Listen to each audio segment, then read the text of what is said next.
पूर्ण परमात्मा पाप कर्म दंड को भी काट सकता है। अभी तक जिस भी संत व महापुरुष से मिले, उन्होंने यही बताया कि पाप कर्म फल भोगने से ही समाप्त होगा। वो प्रभु कौन है जो पाप कर्म को काट देता है, वो काल के बंधन से छुड़वा देता है। उसका क्या नाम है, पूजा की विधि क्या है? कृपया अवश्य सुनिए जगत गुरु तत्वदर्शी संत रामपाल जी महाराज के अमृत वचन।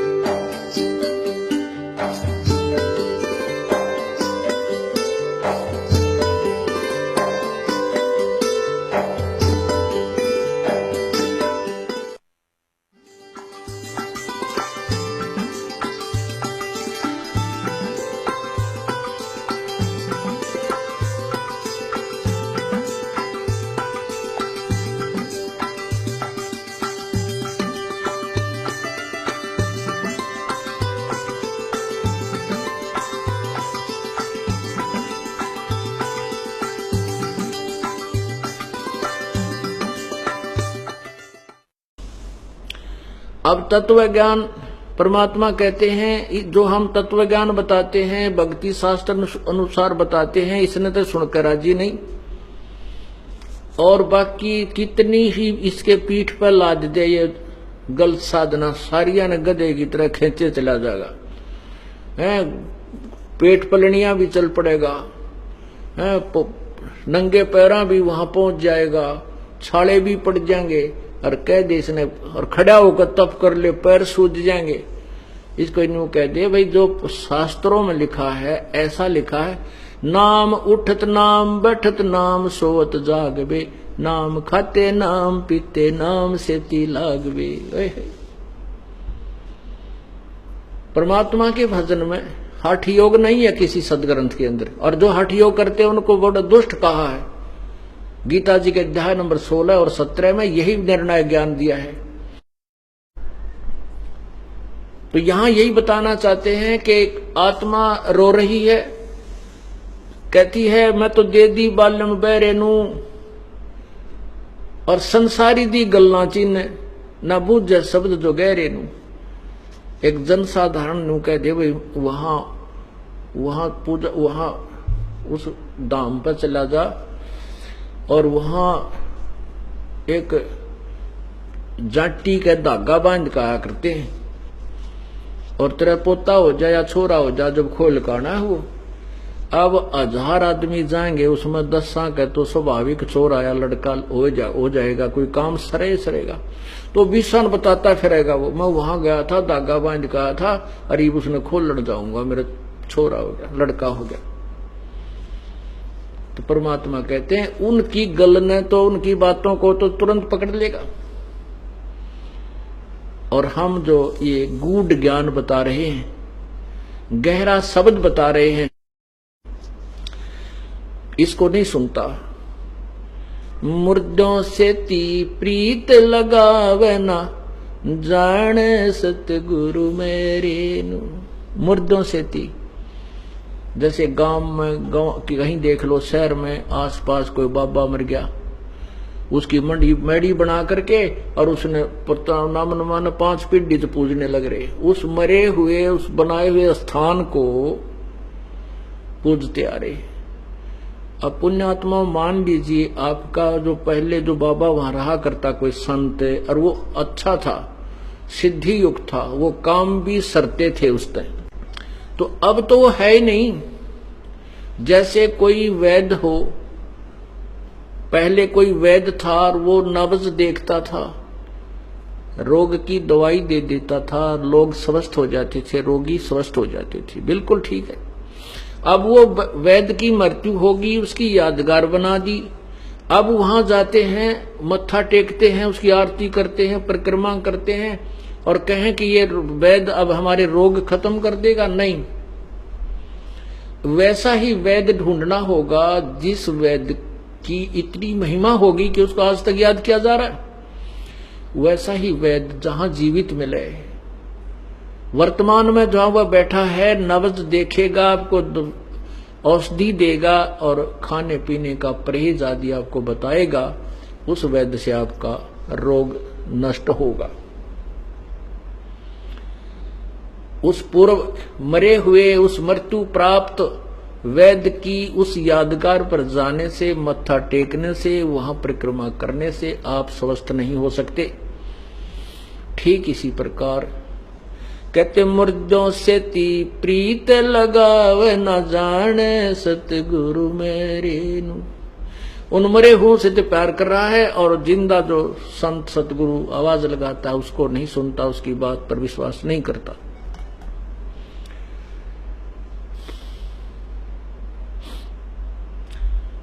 श्वेत छतर सिर मुकुट विराजय। अभी तक सभी परमात्मा को निराकार निराकार का घाटा जोड़ रखा है। आप किसी पवित्र हिंदू धर्म के अनुयायी ने या उस महापुरुष ने या किसी संत ने या मंडलेश्वर ने, ऋषि ने पूछ ले, महर्षि आखिर में यही कहेंगे परमात्मा निराकार है।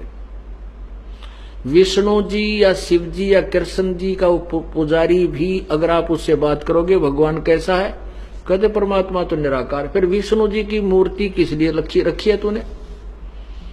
इतनी बुद्धि का नाश हो चुका हमारा, क्योंकि हमें कोई यथार्थ ज्ञान नहीं मिला। ऐसे ही वेदों के जानकार, जिनको हम वेदों के पंडित विद्वान महर्षि मानते थे, वो भी अपने आखिर में यही बात कह देते हैं भगवान तो निराकार है। अब पवित्र सिख धर्म में आप देखिए, उनसे पूछिए कि परमात्मा कैसा है। परमात्मा कहते हैं, नानक साहब ने कहा तू ही एक निरंकार, तू निरंकार है। श्री नानक साहब जी की दोनों प्रकार की वाणी गुरु ग्रंथ साहिब के अंदर विद्यमान है। जैसे वो पहले हिंदू धर्म में जन्मे थे और श्री ब्रजलाल पांडे से, ब्राह्मण से वो गीता का ज्ञान पढ़ा करते थे। अक्षर ज्ञान भी उन्होंने प्राप्त था। कुछ संस्कृत भी जानते थे और हिंदी भी पढ़े थे, फारसी भी पढ़े थे। जब तक वो हिंदू धर्म के ज्ञान पर आधारित थे तब तक तो प्रभु को निराकार कहते थे। फिर परमात्मा स्वयं आए थे, उनको बेई नदी पर मिले थे, उनको सतलोक लेकर गए थे। उसके उपरांत उन्होंने परमात्मा को निराकार नहीं कहा। उसके बाद तो कहा कि फाई सूरत मलक की वेश, ए ठगवाड़ा ठगी देश, खरा सियाणा बोता बार, ये धानक रूप रहा करता। श्री गुरु ग्रंथ साहिब और श्री राग श्री और पृष्ठ नंबर 24 पे ये पूरा शब्द लिखा है। और पन्ना नंबर 721 पर गुरु ग्रंथ साहिब में लिखा है कि हक्का करीम करीम तू, हक्का कबीर करीम तू, ओहो बेऐब परवरदिगार, एक अर्ज गुफ्तम पेश तोदर कून करतार, हक्का कबीर करीम तू बेऐब परवरदिगार। हक्का कबीर माने सत्य कबीर। और इसी प्रकार पवित्र ईसाई धर्म के किसी भी अनुयायी को आप पूछिए, वो कहेगा परमात्मा कैसा है। अंग्रेजी बोलते हैं वो लोग ज्यादा, कहते हैं गॉड इज फॉर्मलेस। फॉर्मलेस में निराकार। और जबकि पवित्र बाइबल में स्पष्ट किया कि परमात्मा ने मनुष्य बनाए अपने जैसे, अपने स्वरूप के अनुसार बनाए, तो परमात्मा कैसा हुआ? साकार हुआ, निराकार नहीं। देखिएगा पवित्र बाइबल, ये देखिएगा पवित्र बाइबल संपूर्ण जीवन अध्ययन बाइबल। अब इसमें नीचे देखिएगा क्या लिखा, यहां कहां से प्रकाशित है ये जर्नल एडिटर, ये जर्नल एडिटर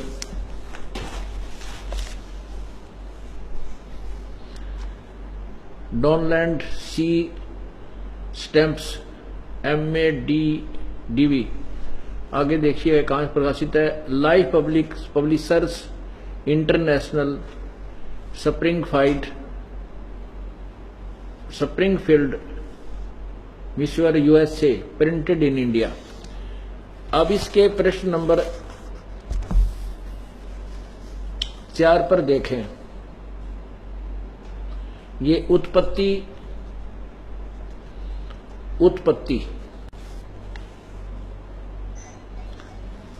अब देखें उत्पत्ति। यहां परमात्मा ने आदि में परमेश्वर ने आकाश और पृथ्वी की सृष्टि की। पृथ्वी बेडौल सुनसान पड़ी थी और गहरे जल के ऊपर तैर रही थी, अंधियारा था तथा परमेश्वर का आत्मा जल के ऊपर मंडराता था। अब हम जो सिद्ध करना चाहते हैं, नीचे आइएगा। ये प्रथम परमेश्वर ने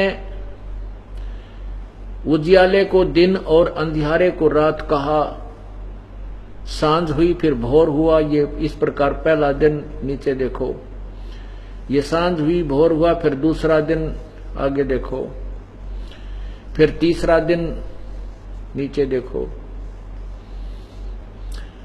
सांझ हुई फिर चौथा दिन, यहां आओ, फिर सांझ हुई भोर हुआ, इस प्रकार पांचवा दिन, यहां देखो। अब छठवां दिन जो है, फिर परमेश्वर ने कहा कि हम मनुष्य को अपने स्वरूप के अनुसार अपनी समानता में बनाएं और वे समुद्र की मछलियों, आकाश के पक्षियों, घरेलू पशुओं और सारी पृथ्वी पर और सब रेंगने वाले जंतुओं पर जो पृथ्वी पर रेंगते हैं अधिकार रखें। यानी उनमें स्याना हो, कंट्रोलर हो, लेकिन खाने के लिए नहीं कहा। आगे देखना। तब परमेश्वर ने मनुष्य को अपने स्वरूप के अनुसार उत्पन्न किया। अपने ही स्वरूप के अनुसार परमेश्वर ने उसको उत्पन्न किया, नर और नारी करके उसने मनुष्य की सृष्टि की। और परमेश्वर उनको आशीष दी और उनसे कहा कि फूलो और फलो और पृथ्वी में भर जाओ। आगे देखो, ये देखना। फिर परमेश्वर ने उनसे कहा कि सुनो, जितने बीज वाले छोटे छोटे पेड़ सारी पृथ्वी के ऊपर हैं, वे और जितने वृक्षों में बीज वाले फल होते हैं, वे सब मैंने तुमको दिए हैं, वे तुम्हारे भोजन के लिए हैं। या किसी भी मनुष्य को पवित्र बाइबल में मांस खाने का आदेश नहीं है। आगे देखो। तथा इस प्रकार सांझ हुई फिर भोर हुआ, इस प्रकार ये छठवां दिन। 6 दिन हो गए। और 7वां दिन यो आकाश और पृथ्वी में उनकी सारी सेना का बनाना समाप्त हुआ, हो गया। और परमेश्वर ने अपना काम जिसे वह करता था 7वें दिन समाप्त किया और उसने अपने इस किए हुए काम से 7वें दिन विश्राम किया। अब ये पवित्र बाइबल ने सिद्ध कर दिया कि परमात्मा साकार है और मनुष्य सदृश है, क्योंकि परमात्मा ने सभी मनुष्यों को अपने ही स्वरूप में रचने के लिए कहा और ऐसा ही रच दिया और नर नारी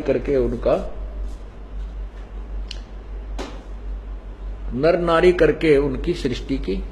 और साथ में यह भी आदेश दे दिया कि तुम मांस नहीं, केवल फलदार वृक्ष और बीजदार पौधे, यानी जैसे गेहूं, चने, बाजरा, ज्वार, ये खा सकते हो।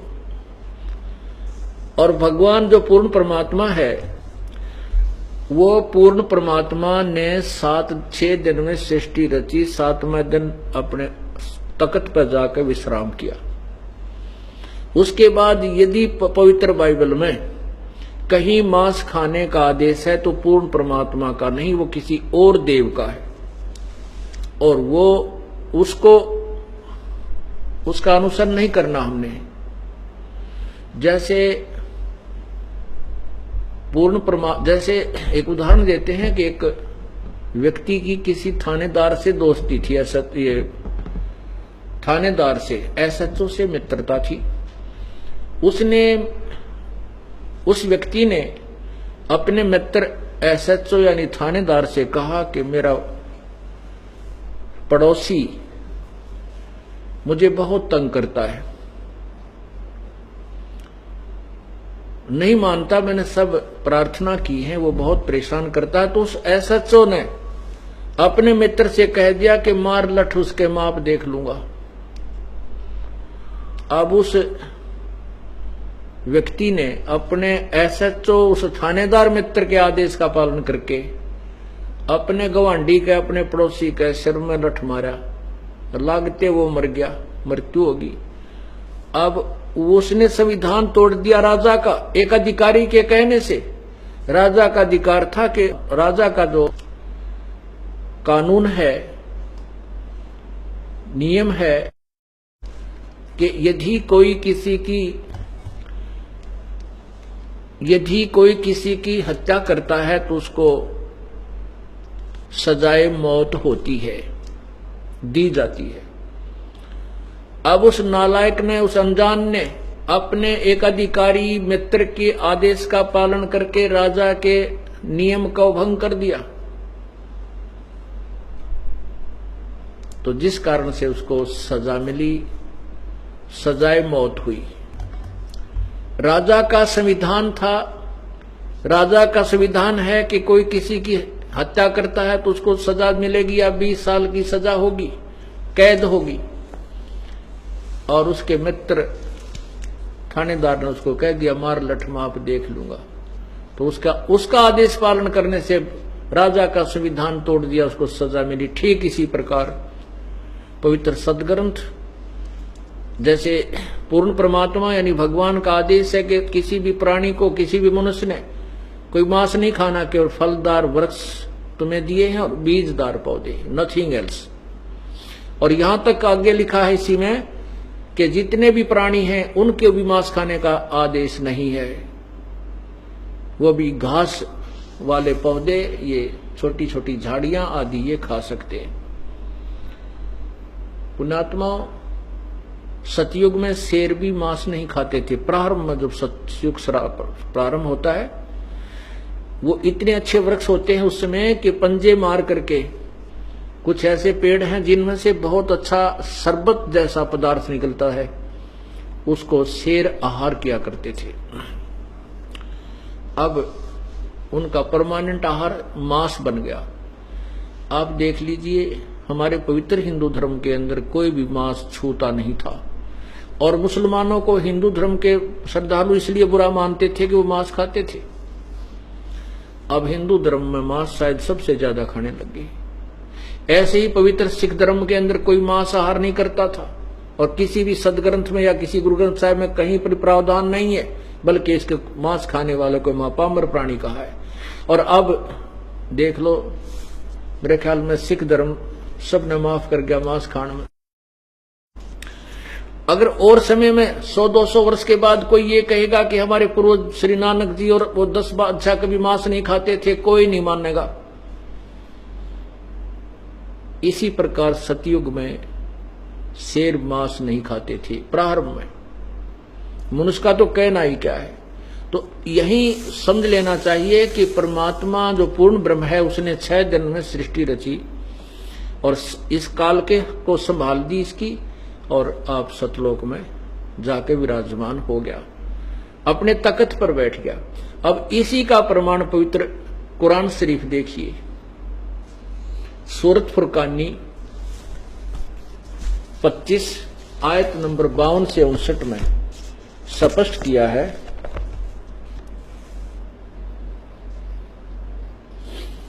ये देखिएगा, कुरान शरीफ, पवित्र कुरान शरीफ, इसके विषय में लिखा है, यह वह इल्हामी किताब है जिसमें कोई संदेह की गुंजाइश नहीं, अर्थात इसमें जो लिखा है वो सत्य है। कुरान शरीफ नीचे लिखा है, ये मुतरजम बहराइशीय अनुवाद सटीपन, ये इसका अनुवाद है। शास्त्रीय अरबी पद्धति पर नागरी लिपि में रूपांतर नंद कुमार अश्वथी। आज नीचे देखिए, शेरवानी संस्करण, ये कहां से छपा है? प्रकाशक हैं लखनऊ किताबघर, मौसम बाग, सीतापुर रोड, लखनऊ। अब इसका देखिएगा यहां पर, ये है सूरत फुरकानी,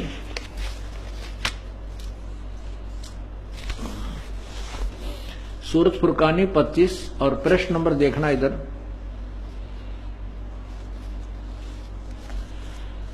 (604) पे नीचे आइएगा।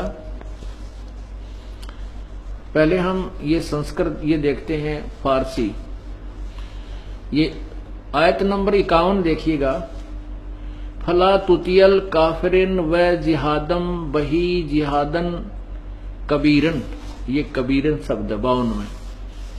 इसका अर्थ क्या किया है इन्होंने? नीचे देखिएगा, हिंदी किया है इन्होंने खुद ही, नीचे देखो, नीचे या इस 52 का हिंदी किया है, 51 का हिंदी किया है। तो ए पैगंबर, तू काफिरों का कहा न मानना, कहा न मानना, और इस कुरान की दलीलों से उनका सामना बड़े जोर से करो। इन्होंने कबीर का अर्थ बड़ा कर दिया। इसमें क्या कहा है कि कुरान शरीफ बोलने वाला अल्लाह, जिसको हजरत मोहम्मद जी यानी मुसलमान धर्म के प्रवर्तक श्री हजरत मोहम्मद जी कह रहे हैं, हजरत मोहम्मद जी को उसका अल्लाह, जिसको वो खुदा मानते हैं, वो कह रहा है कि ए पैगंबर हजरत मोहम्मद, तो इन काफरों का कहा ना मानना, ये कबीर पर, जो मैं तेरे को कुरान शरीफ के अंदर जो वचन बोल रहा हूं, इन पर विश्वास करना। और वो कबीर परमात्मा है, उसके जो मैं कह रहा हूं वो कबीर परमात्मा है, उसके ऊपर विश्वास करना। इन काफरों का कहा ना मानना, क्योंकि ये कबीर को भगवान नहीं मानते। फिर 53, 54, 55, 56, 57, 58, 59 तक ये कहा है कि ये वही परमात्मा है, ये कबीर वही परमात्मा है जिसने जमीन और आसमान के बीच में जो कुछ भी है उसको 6 दिन में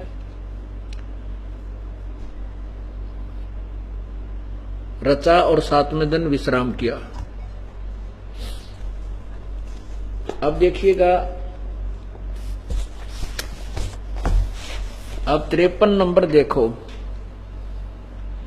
आगे हम देखते हैं। अभी ये इधर देखें, यहां पर ये 57 में है, 58 में ये खबीरा शब्द लिखा है, इवादही खबीरा। इवादही माने पूजा के योग्य, इबादत, इबादत शब्द से इवादही बना है, इवादही खबीरा, इसको कबीर कहो चाहे खबीरा, इसका भी अर्थ इन्होंने बड़ा किया है। 58 आयत में, आयत नंबर 59 में लिखा है, अहरमानो असफल बिहिर खबीरन। अब इनका अनुवाद इन्होंने किया है, ये देखिएगा यहां पर, ये अनुवाद किया है, ये देखो,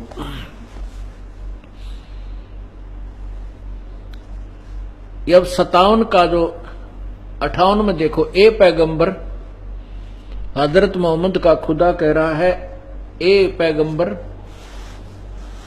उस जिंदा पर भरोसा रखो जो कभी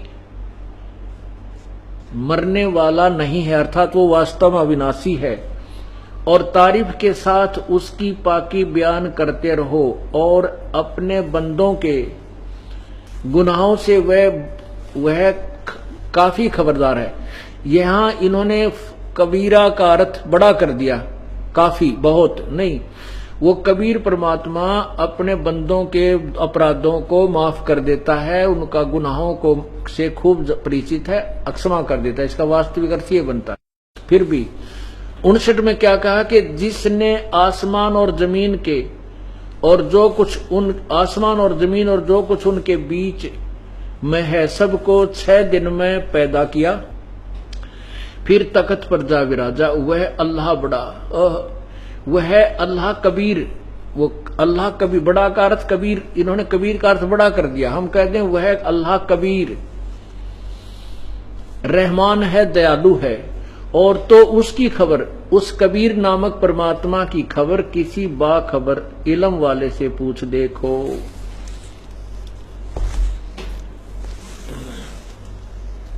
अब इससे क्या सिद्ध हुआ? पवित्र कुरान शरीफ और पवित्र बाइबल, इन दोनों सदग्रंथों ने मिलजुल कर सिद्ध कर दिया, इन दोनों सदग्रंथों ने मिलकर सिद्ध कर दिया कि कबीर नाम है उस परमात्मा का। और उसी ने 6 दिन में सृष्टि थी, 7वें दिन तख्त पर जा बैठा। तख्त पर जा बैठा तो साकार है, निराकार नहीं है। और पवित्र कुरान शरीफ को बोलने वाला अल्लाह कह रहा है कि उस कबीर नामक परमात्मा के विषय में, उस पूर्ण भगवान के विषय में मैं परिचित नहीं हूं, उसकी खबर किसी बाखबर यानी तत्वदर्शी संत से पूछ देखो। यही पवित्र गीता जी अध्याय नंबर 4 के श्लोक 34 में, पवित्र यजुर्वेद अध्याय नंबर 40 के श्लोक 10 और 13 में, गीता ज्ञान दाता और वेद ज्ञान दाता ब्रह्म कह रहा है कि उस तत्व ज्ञान के विषय में, पूर्ण परमात्मा के, उस परमात्म तत्व के पूर्ण परमात्मा के विषय में किसी तत्वदर्शी संत से पूछो। अब सभी सदग्रंथों का एक ही निष्कर्ष निकला कि पूर्ण परमात्मा कबीर है और वो मनुष्य सदृश है, नर आकार है उसका। और ये भी निकला कि किसी भी सदग्रंथ में उस परमात्मा का आदेश नहीं है कि मांस खाओ, क्योंकि उस परमात्मा ने तो 6 दिन में सृष्टि रची, 7वें दिन वो तख्त पर विराजा। उसके बाद यदि कुरान शरीफ में किसी और अल्लाह ने, किसी देवता ने, फरिश्ते ने अगर मांस खाने का कोई कहा है तो वो पूर्ण परमात्मा का विधान नहीं है। उसके आदेश का पालन करके मांस खाना तो उस पर पूर्ण परमात्मा के संविधान को भंग करना है, जिसकी सजा भोगनी होगी। जैसा आपको अभी उदाहरण सुनाया था उसी को यहां समझना। साथ में यह भी कहा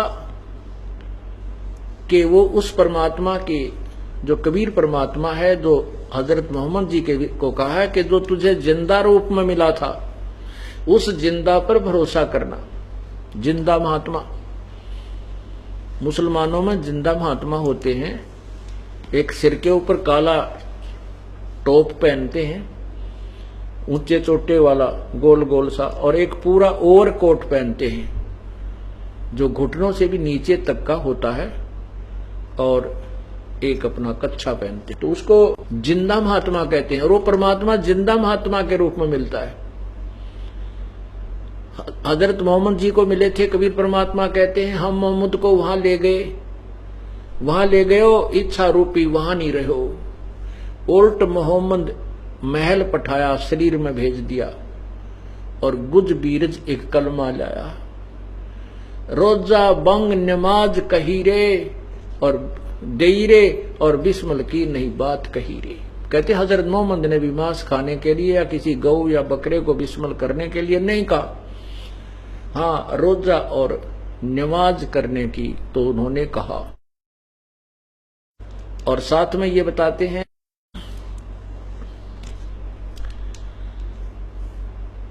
नबी मोहम्मद नमस्कार है राम रसूल कहाया, 1,80,000 को सौगंध जिन नहीं कर चलाया।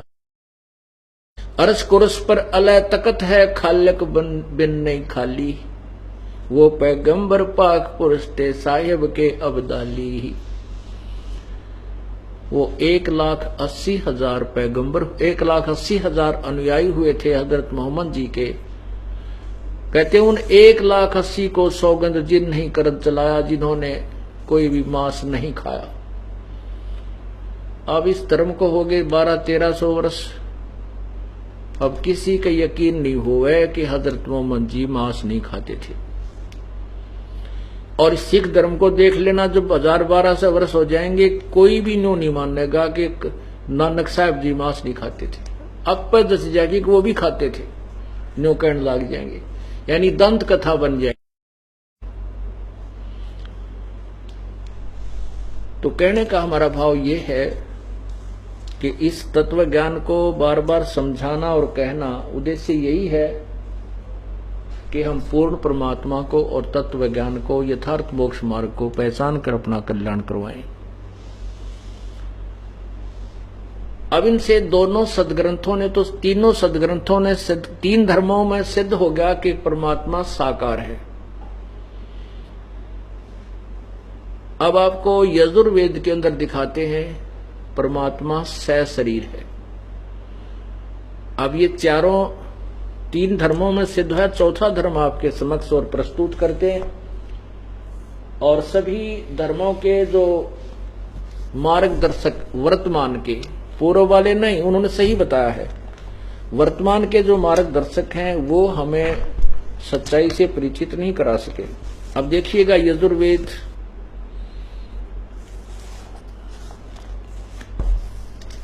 ये यजुर्वेद ये कहां से प्रकाशित है?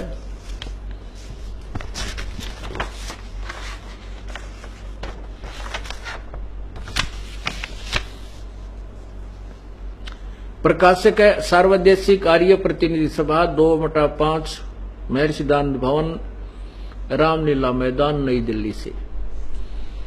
और ये कहां से मुद्रक? Prince offset printers 1510 Pataudi house, Daryaganj, नई दिल्ली। अब इसमें ये महर्षि दानंद सरस्वती द्वारा अनुवादित है। महर्षि दानंद जी भी परमात्मा को निराकार कहते हैं, जबकि वेद साकार बतावें। ये देखो पंचम अध्याय, पंचम अध्याय आरंभ, नीचे देखो, ये प्रथम मंत्र में 5वें अध्याय के में लिखा, अग्ने तनुरसी विष्णुवे तवा सोमस्य तनुरसी। अग्ने माने परमेश्वर, तनु माने सशरीर, असी माने है, विष्णुवे तवा सोमस्य सर्व के पालन करने के लिए, तवा माने उस, सोमस्य माने अमर पुरुष यानी भगवान अमर परमात्मा का, अविनाशी प्रभु का, तनु माने शरीर, असी माने है। नीचे देखिए अनुवाद महर्षि जी का। सच्चाई को छुपाने के लिए, अपनी अधूरी सोच को ऊपर रखने के लिए स्वामी दयानंद जी ने कितना अनर्थ किया है। हे मनुष्यों, तुम लोग जैसे मैं जो हवि अग्नि, अग्नि माने बिजली प्रसिद्ध रूप, अग्नि के, तनु माने शरीर के, समान असी माने है। इसकी सेंटेंस की कोई सेंस भी नहीं बनती। ये कहना क्या चाहते हैं स्वामी जी? जबकि सीधा अर्थ है अग्नि माने परमेश्वर और तनु माने शरीर, असी माने है। आगे है तवा माने उस, इन्होंने लिखा है उसको विष्णुवे माने यज्ञ की सिद्धि के लिए स्वीकार करता हूं। जो सोमस्य माने जगत में उत्पन्न हुए पदार्थ समूह की, तनु माने विस्तार पूर्वक सामग्री, असी माने। देख के क्या अनर्थ कर डाला। अब ये देखिएगा इसी 5वें अध्याय के 35वें श्लोक में स्वयं ही कहते हैं कि तनु माने ना, सोम माने परमेश्वर। ये देखो ये 35वां श्लोक है। सोम, ये सोम माने ऐश्वर्य देने वाले जगदीश्वर, सोम। और पुण्यात्मा यहां देखिए फिर सोमस्य, हम इसको सीधा अर्थ कर लें सोमस्य, विष्णुवे तवा सोमस्य, सोमस्य माने उस जगदीश्वर का, तनु माने शरीर, असी माने है। किसी भी डिक्शनरी में उठा के देख ले, तनु माने शरीर, असी माने है। अब इन्हीं के द्वारा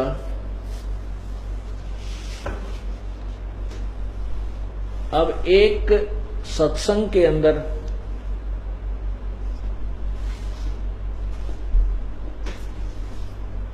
हर प्रकार के श्रोता आते हैं, प्रथम बार भी आए होंगे और कुछ एक को स्पेशल प्रार्थना करके भी हमारे भक्त लाए होंगे।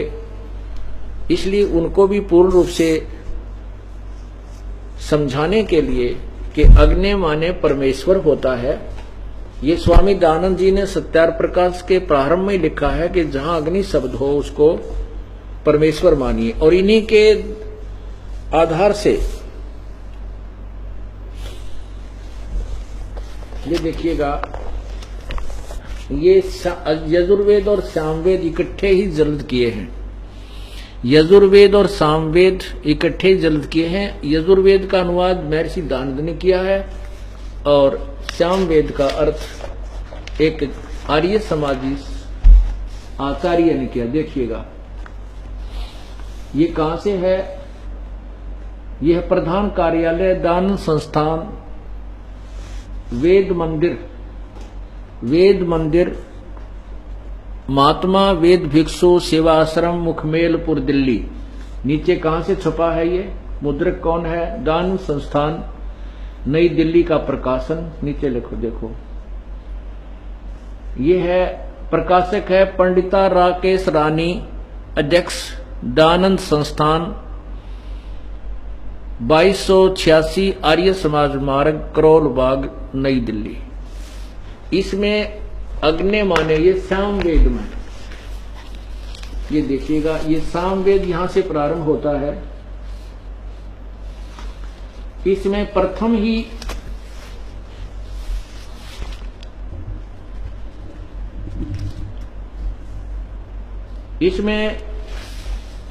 ही अध्याय में क्या लिखा है, अग्नि।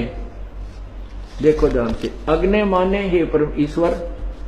नीचे देखो जल्दी कर, अग्नि माने हे परमेश्वर, अग्नि माने ईश्वर को, अग्नि माने परमेश्वर, अग्नि माने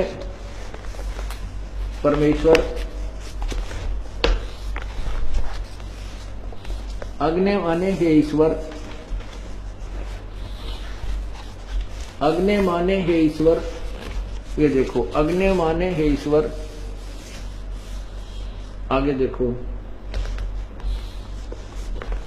अग्नि माने हे ईश्वर,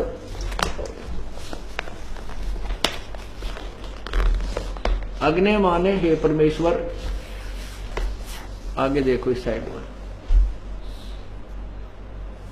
शुरू से, अग्नि माने हे ईश्वर। नीचे देखो, अग्नि माने हे परमेश्वर, अग्नि माने हे परमेश्वर। और भी सैकड़ों जगह पर जितने भी लाल निशान आपको दिखते हैं, अग्नि माने परमेश्वर। और यहां अग्नि माने परमेश्वर लिख दे, अग्नि माने परमेश्वर, तनु माने शरीर, रसी माने है विष्णुवे तवा सोमस्य तनुरसी। विष्णुवे सबके पालन के लिए, तवा माने उस, सोमस्य माने अमर पुरुष का, तनु माने शरीर, असी माने है नथिंग एल्स। इसका सीधा सा सॉल्यूशन सरलार्थ ये बनता है। पुण्यात्माओं, इस सत्य को आपके हृदय में जमाने के लिए अब कितने पापड़ बेलने पड़ गए। गुरुआ गाम बिगाड़े संतो इन गुरुआ गाम बिगाड़े, ऐसे कर्म जीव कहलाजिए ईव जड़े नहीं जाड़े। इन नकली संतों ने, नकली ऋषियों ने, नकली जगत गुरुओं ने और नकली सतगुरुओं ने ऐसे गांव के गांव बिगाड़ दिए, शहर के शहर यानी पूरा देश का देश खराब कर दिया। ऐसे कर्म, ऐसे शास्त्र विरुद्ध साधना पर लगा दिए, ईव जड़े नहीं जाड़े। इनसे ये हटाए नहीं हट रहे। अब इस संवेद कबीर परमेश्वर की अमर वाणी को सिद्ध करने के लिए, कौन सी वाणी को, मत दे दी है बालम बैरेनु, मत दे दी है बालम बैरेनु, मत तो दे दी है।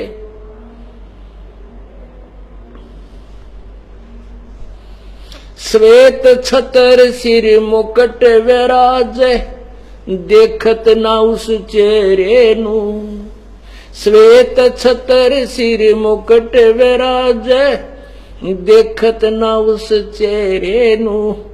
गरीब दासिये वक्त जात है, रोवोगे इस पैरे नू।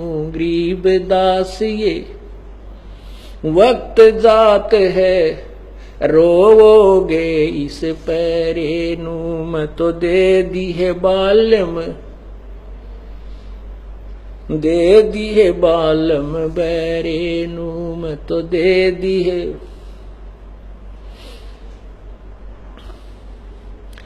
क्या बताया कि सवेत छत्र उस पूर्ण परमात्मा के सतलोक के अंदर जहां वो सिंहासन पर विराजमान है, वो पूर्ण ब्रह्म, उसके सिर के ऊपर सवेत छत्र लगा हुआ है और सिर के ऊपर मुकुट है उस मालिक के। सवेत छतर सिर मुकुट विराज, देखत ना उस चेहरे नू। वो कहते उस साकार परमात्मा को नहीं देख रहे हो, और गरीब दास ये वक्त जात है, रोवोगे इस पैरे नू। कहते हैं ये समय हाथ से, मनुष्य जीवन का जो समय वक्त आपके हाथ से जा रहा है और ये गलत साधना में खो दिया तो रोया करोगे इस समय को याद करके।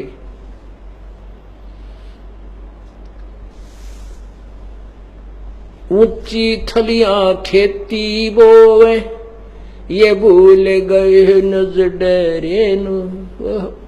कहते हैं ऊंची थलियों पर, पहले सिंचाई साधन ट्यूबवेल्स वगैरह नहीं थे और ये व्यवस्थित कैनाल भी नहीं थी, वर्षा पे आधारित होते थे खेती। तो परमात्मा क्या बताना चाहते हैं कि उस खेती जो तुम अपने उस डहर होता है एक उपजाऊ जमीन, झील वाली नीचे स्थान वाली को डहर, और ऊंचे स्थान पर जो उसको थली बोलते हैं। तो वर्षा होती है तो थलियों पर तुम, उस ऊंची थलियों के ऊपर तुमने बीज बीज रखा है। उस जो अपने डहर को, जो उपजाऊ जमीन है जहां पर वर्षा का पानी ऊंचे सतलों पर बरस के भी वहां आके रुकता है, जो अच्छी फसल देता है, उस डहर में तुम खेती नहीं कर रहे। उस उपजाऊ जमीन को छोड़कर जो धन देती है, ऊंची थलियों के ऊपर तुमने बीज बीज लिया, जो कि वहां आपको कोई लाभ नहीं हो रहा। अर्थात पूर्ण परमात्मा की साधना ना करके आन उपासना, अन्य देवताओं की पूजा पर आप अपना जीवन व्यर्थ कर रहे हो। उसको समझाने के लिए कहते हैं ऊंची थलियां खेती कर दे, भूल गए निज डेरे नू, और श्वेत छत्र सिर मुकुट विराजे, देखत ना उस चेहरे नू। ये संसार समझदा नाई, कहंदा श्याम दोपहरे नू। ओए होए, ये संसार समझदा नाही, कहंदा श्याम दोपहरे नू। ओए होए। अब हम कहते झूठे सुख को सुख कहे, ये मान रहा मनमोद। हम इस झूठे सुख को सुख मान रहे हैं। उसी के विषय बता रहे हैं कि ये संसार समझदा नाही, कहंदा श्याम दोपहरे नू। जैसे किसी व्यक्ति ने शराब पी रखी हो और जून के महीने में दिन के 12 बजे बाहर पड़ा सड़क पर, उसको कोई कहता है कि उठ ले भाई, बहुत गलत जगह पड़ा है, तो तेरे पसीने आए पड़े हैं। वो कहता मत छेड़ा मुझे, क्योंकि उस नशे में उसने पता ही नहीं। वो कहता नहीं मौज हो रही है यहाँ पर, मत छेड़ मुझे। अब वो नशे में पड़ा, उसको पता नहीं तेरे जो है ना यहाँ मरेगा तू गर्मी के अंदर। हम काल के लोक को में एक दूसरे को देखकर अपने दुख को हल्का मानकर सुखी मान रहे हैं। एक व्यक्ति का एक का बेटा था, उसकी मृत्यु होगी। एक के 3 बेटे थे, उसमें से एक की मृत्यु होगी।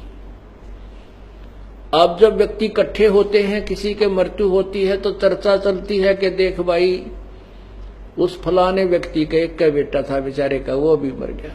तो जिसके 3 नाम थे, एक मरा है, वो 9 सब्र करके संतुष्ट हो जाता है। हे परमात्मा, उससे तो मैं सुखी, उसका एक का था बेचारे का, वो भी मर गया, मेरा तो एक का मरा है। अरे तेरा बुलाओ यो। तो यहां परमात्मा कहते हैं इस झूठे सुख को सुख है, ये मान रहा मनमोद। ये सकल चबीना काल का, कुछ मुख में कुछ कोट। तो गरीबदास जी महाराज परमात्मा कहते हैं, कबीर परमेश्वर की महिमा बताते हुए गरीबदास जी कहते हैं, गरीबदास ये वक्त जाता रोग इस पैरे। ये मनुष्य शरीर एक बार हाथ से छूट गया, कहते हैं कुत्ते बन के ऊपर को मुंह करके रात्रि में रोया करोगे, या के बनी हमारे संग में। इसलिए उस पूर्ण परमात्मा की भक्ति कीजिए, उसी से हमें लाभ होगा। बोलो सतगुरुदेव की, सत साहिब। कर जोरूं विनती करूं, धरूं चरण पर शीस।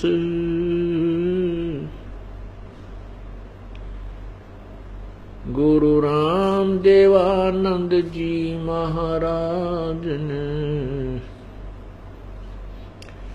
दियो नाम बख्शीश। कोटि कोटि सिजदा करूं, कोटि कोटि प्रणाम। चरण कमल में राखियो, मैं बंदी जाम गुलाम। जय इब कै सतगुरु मिले, सब दुख आँखों रोए। चरणों ऊपर शीस रखूं, कहूं जो कहनी होए। कबीर गुरु जी मिलेंगे, पूछेंगे कुशलात। आद अंत की सब कहूं, अपने दिल की बात।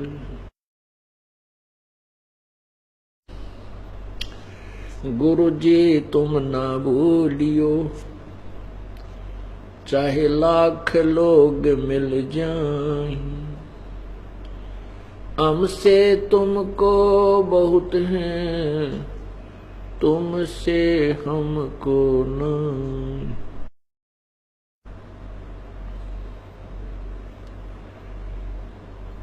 तुम्हारे विसारे क्या बने, मैं किसकी शरण में जाऊं। शिव विरंच मुनि नारदा, तिनके हृदय न समा। बंदी छोड़ दयाल जी, तुम तक हमारी दौड़े। जैसे कागज जहाज का, सूजत और न ठोरी। सतगुरु के दरबार में मेरी थर थर कांपे दे। ना जानो किसी बात पर हमरा टूट न जावे ने। कुत्ता तेरे दरबार का, मोतिया मेरा नाम। गले प्रेम की रस्सी, जा खींचो ता जाऊं। तो करो तो बावड़ू, दूर दूर करो तो जाऊं। जो राखो तो ही रहूं, जो देवो सो खाऊं। अब गुण किए तो बहुत किए, करत न मानी हार। बावे बंदा बख्श दियो, बावे गर्दन उतार। अब गुण मेरे बाप जी, बख्शो गरीब नवाज। जो मैं पूत कपूत हूँ, बोर पिता को लाज। राम नाम रटते रहो जब तक घट में प्राण, कब हो तो दीन दयाल के बनक पड़ेगी कान।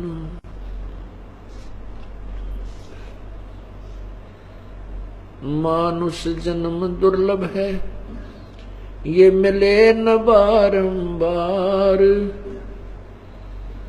तरवर से पत्ता टूट गिरे वो बोर न लगता डर। मानुष जन्म पाय कर जो नहीं रटे हरि नाम, जैसे कुआ जल बिना फिर बनवाया क्या काम।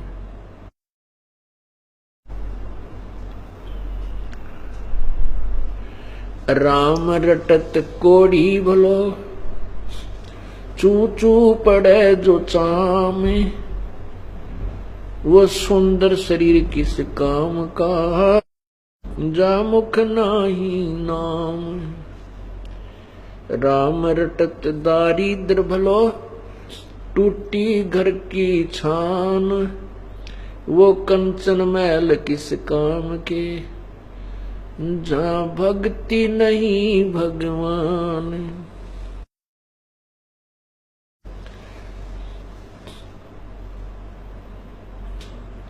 वो पृथ्वी पति चकवे गए जिनके चक्र चलंत, रावण सरीखे कौन गिने ऐसे गए अनंत।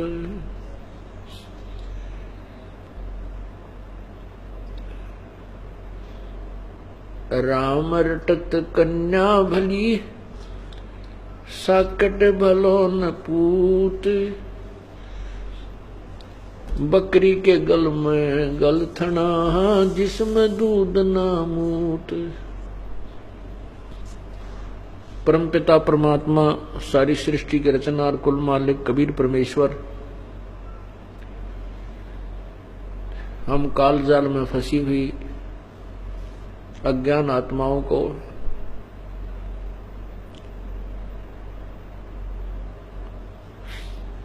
हम कहां से आए थे, यहाँ किस कारण से फंसे, यहाँ क्यों कष्ट उठा रहे हैं, ये सब जानकारी देने के लिए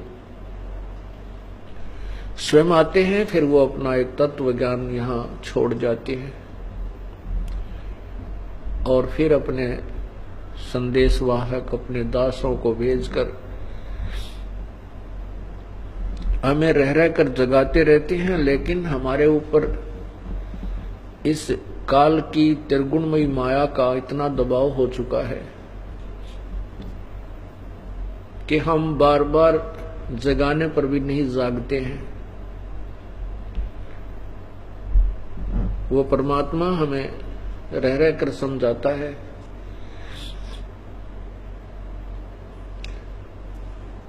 रह रह कर आते हैं और हमें अपना यथार्थ ज्ञान कराते हैं। हम यहाँ क्यों कष्ट उठा रहे हैं, हम कहाँ से आए थे, हमारा उद्देश्य क्या है यहाँ पर। आज हम बहुत संपत्ति के मालिक हैं, हमारा पूरा पूरा परिवार है और ना जाने किन कारणों से और कब किस समय हमारा यहाँ से जाना हो जाए, मृत्यु हो जाए।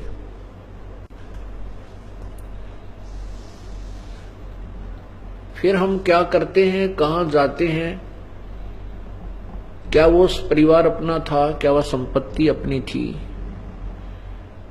हम इन बातों पर कभी विचार नहीं करते। ये विचार भी परमेश्वर आकर ही कराते हैं कि तुम किस गफलत में सोए पड़े हो, तुमने करना क्या था, तुम कर क्या रहे हो। मानुष जन्म पाके जो नहीं रटे हरि नाम, जैसे कुआ जल बिना फिर बनवाया किस काम।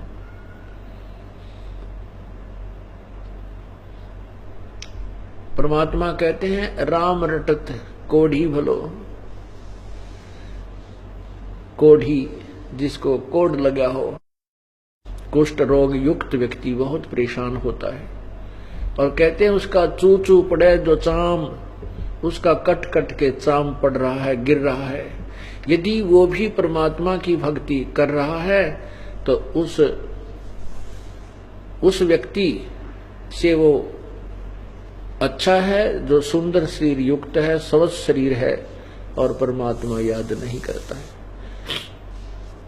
राम रटत कोढ़ी भलो, चू चू पड़े जो चाम, और ये सुंदर दे किस काम की, जिस मुख नाही नाम। इस मानव शरीर का वास्तविक जो कार्य है वो परमात्मा की भक्ति, परमात्मा प्राप्ति, आत्म कल्याण करवाना ही है।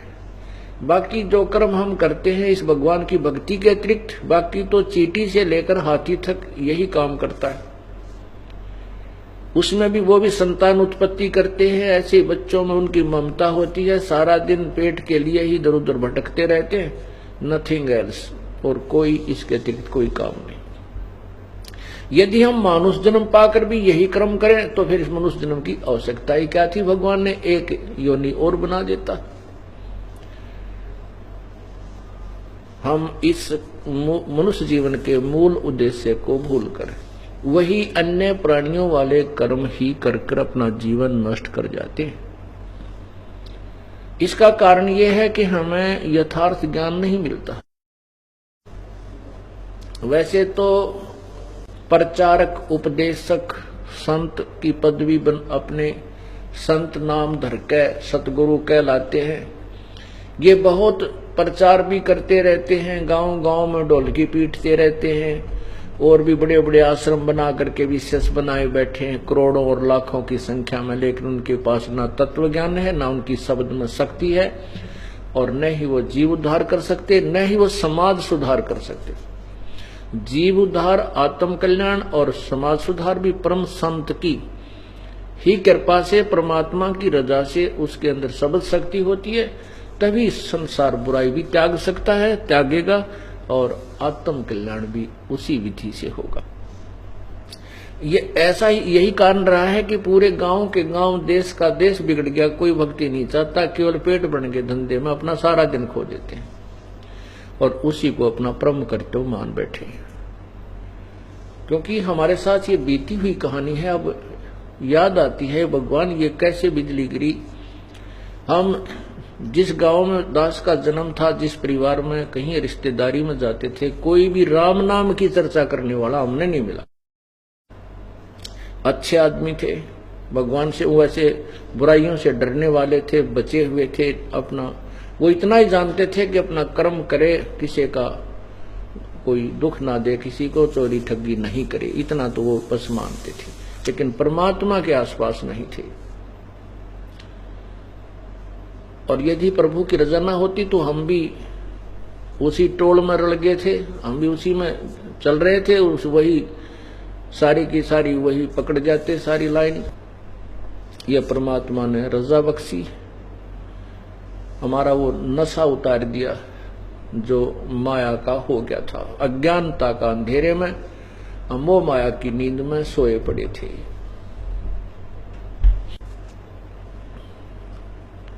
तो ये सब कार्य यही रहा कि कारण यही है कि जैसे गांव गांव में पहले बहुत अच्छे धार्मिक लोग हुआ करते थे और ये नकली संत कथा भी करा करते थे। श्रद्धालु गांव के गांव इकट्ठे होकर उनके वचन सुनते थे, लेकिन उनके वचनों से 1% भी असर किसी का नहीं हुआ करता। क्यों नहीं होता था? क्योंकि उनसे न तो कोई संसारिक सुख होता था उन संतों के द्वारा, और न ही उनके शब्द में शक्ति थी, वो कोई विकार भी नहीं छोड़ सकते थे। इसलिए कुछ दिनों के बाद ये नास्तिक होते चले गए। परमात्मा उनके द्वारा बताई गई विधि से कोई लाभ जनता को नहीं हुआ, श्रोताओं को नहीं हुआ, जिस कारण से उन्होंने परमात्मा को भजना ही त्याग दिया कि कुछ नहीं रखा, सब कुछ साधनाएं कर ली, हमें कोई लाभ हो नहीं रहा। इसलिए ये नास्तिक बन गए। नास्तिक भगवान से दूर हो गए, बीड़ी शराब मांस तम्बाकू पीने लगे, चोरी ठगी करने लगे, और चोरी ठगी करके हम धनवान बनने की चेष्टा करने लगे, जबकि परमात्मा की साधना से, भगवान की भक्ति से, विधिवत साधना से हम धनी भी हो सकते हैं, हमारे कष्ट भी दूर हो सकते हैं। वो विधि, वो कनेक्शन, उस पावर का हमें नहीं मिला, जिस कारण से हम भगवान को भूलने लग गए।